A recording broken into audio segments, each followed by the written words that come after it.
போலாமா? வணக்கம். அன்னை மொழியை அழகார்ந்த செந்தமிழை, முன்னைக்கும் முன்னே முகிர்ந்த நற்கனியை, கண்ணி குமரி கடற்கொண்ட நாட்டிடையில் மன்னி அரசிறந்த மண்ணுலக பேரரசே, தென்னென் மகளே, திருக்குறள் மான் புகழே, இன்வரும் பாப்பத்தை என் தொகை நற்கணக்கே, மண்ணும் சிலம்பேல் மணிமே கலைவடிவே, முன்னும் நினைவால் முடித்தாள வாழ்த்து உண்மை என்று அன்னை தமிழை தலைவணங்கி அரசியல் பல கடந்து அறிவுபூர்வமானது வென்று இங்கு கூறியிருக்கும் ஆவியர்கள் அனைவரும் வணங்கி ஒரு நாட்டின் எதிர்காலத்தை தீர்மானிக்கும் மிக சிறந்த கருவி அரசியல். அந்த அரசியலில் இளைஞர்களின் பங்கு எவ்வளவு முக்கியம் பற்றி உங்களோடு பகிர்ந்துள்ளேன். அனைவருக்கும் வணக்கம். என் பெயர் மதுவர்ஷினி சிங்காரம். ஜனநாயகம் என்பது ஒரு நாட்டின் குடிமக்கள் அனைவரும் ஒன்றிணைந்து எடுக்கும் முடிவுகளின் தொகுப்பாகும். ஒரு நாட்டின் எதிர்காலத்தை தீர்மானிக்கப்படுவதில் இளைஞர்களின் பங்கு மிக முக்கியமாகிறது. இன்றைய இளைஞர்களே நாளை தலைவர்கள் என்ற பொன்மொழிக்கேற்ப ஒரு நாட்டின் அரசியல் தளம் புதுப்பிக்கப்படவும் வலிமை பெறும் இளைஞர்களின் வரவு அவசியமாகிறது. முதலாவதாக மாற்றத்துக்கான உந்து சக்தி. இளைஞர்கள் இயல்பாகவே புதிய சிந்தனைகளும் மாற்றத்தை விரும்பும் மனப்பாங்கையும் கொண்டவர்கள். பழைய நடைமுறைகளில் தேக்கம் ஏற்படும் போது புதிய தொழில்நுட்பங்கள் மற்றும் நவீன கருத்துக்கள் மூலம் தீர்வுகளை முன்வைக்க இளைஞர்களால் முடியும்.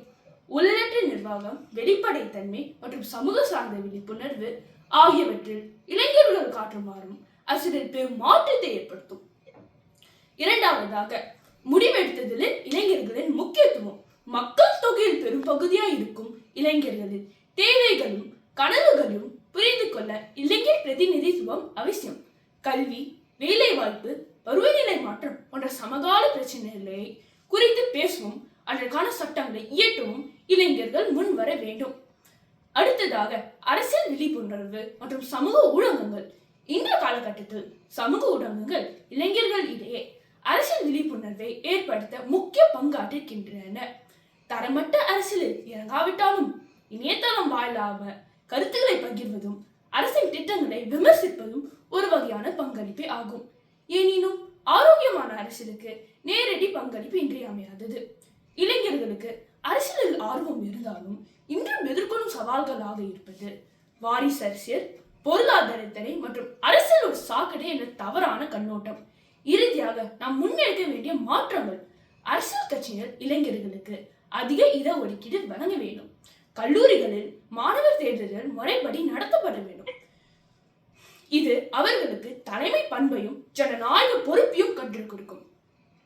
மேலும் 2025ஆம் ஆண்டு இறுதி நிலவரப்படி அதிகாரப்பூர்வ அரசியல் மேடைகளிலும் அடித்தள சமூக இயக்கங்களும் சிறந்து விளங்கி கொண்டிருக்கும் குறிப்பிடத்தக்க இளம் தலைவர்கள் சிலர் பற்றி காண்போம். முதலாவதாக மேக்ஸ்வெல் ஃப்ராஸ்ட். அமெரிக்கா. தனது 28ஆம் வயதில் அமெரிக்க காங்கிரஸில் இடம்பெற்ற முதல் ஜென்சி உறுப்பினராக திகழ்ந்தார். இவர் துப்பாக்கி கட்டுப்பாடு மற்றும் சமூக நீதி குறித்து வலுவான குரலாக அறியப்பட்டார். இரண்டாவதாக டைட்டேனியா அகஸ்டி. கனடா. தனது 24ஆம் வயதில் 2025ஆம் ஆண்டு நடைபெற்ற இடைத்தேர்தலில் வெற்றி பெற்ற இவர் கனடா பொதுமன்றத்தில் அவையின் இளைய உறுப்பினர் பேபி ஆஃப் த ஹவுஸ் என்ற சிறப்பு பெயரை பெற்றார். இவர் தேசிய வெள்ளத்தையும் வறட்சியும் கையாளும் திட்டத்தை முன்வைத்து அரசியல் நெறிமுறைகளில் உடனடி ஈடுபாட்டை காட்டினார். அடுத்ததாக மைத்ரேயி தாக்கூர். இந்தியா.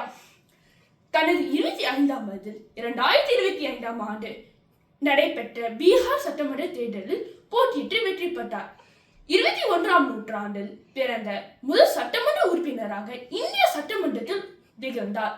முடிவாக ஒரு நாட்டின் வளர்ச்சி என்பது அதன் இளைஞர்கள் ஆற்றலை பொறுத்து அமைகிறது. இளைஞர்கள் வெறும் வாக்காளர்களாக மட்டும் இல்லாமல் கொள்கை வகுப்பாளர்களாகவும் மாற வேண்டும். நேர்மறையான சிந்தனை கொண்ட இளைஞர்கள் அரசியலுக்கு வரும்போதுதான் நாட்டு உண்மையான வல்லரசாக உருவெடுக்கும். இளைஞர்களே